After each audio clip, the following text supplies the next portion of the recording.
కులాలను విడగొట్టిండు, ఇంకా అదే నడుస్తుంది. నేను బీసీ సోదరులకు కూడా చెప్తున్నా, బీసీ ఎఫ్సీ అనేం లేదు.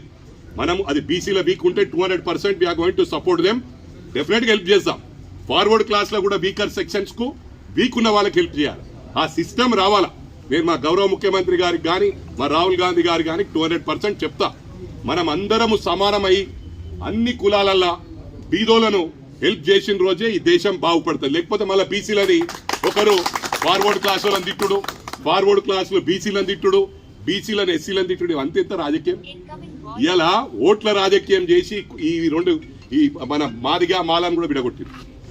ఇది 100% నేను చెప్తున్నా. మందకృష్ణ మాదిగన్న కూడా నాకు క్లోజు, వివేక్ అన్న క్లోజ్, అందరికి చెప్తున్నాడు. ఇవన్నీ చాలా రేపు సిస్టానికే గొడ్డలి దెబ్బ.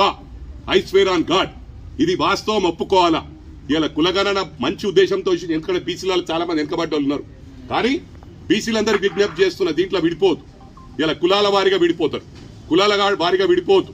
మొన్న కూడా ఈ ముదిరాజ్ అని క్యాండిడేట్ తెచ్చుట్లా వేరే బీసీలు వేయలే ఓట్లు. ఇది వాస్తవం, ఇట్స్ ఎ ఫ్యాక్ట్. ఇది మళ్ళీ ఫ్యూచర్ లో కాకుండా కాంగ్రెస్ అంటేనే కుటుంబం, అన్ని పీసుకు శాంతికి మరో పేరు కాంగ్రెస్. ఇది మీరు గమనించాలి. ఇది వాస్తవం చెప్తున్నా. నేను ఎవ్వరికి భయపడా. నేను వాస్తవాలు మాట్లాడతా.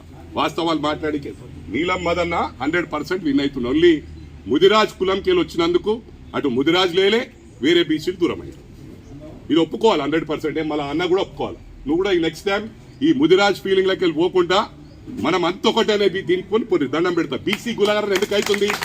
బీసీలను డెవలప్ చేయడానికి మనం అందరం కలిసి ఫార్వర్డ్ క్లాసులము, ఎస్సీలము, బీసీలము, మాలల బీదోళ్ళు ఉండని మన మందకృష్ణ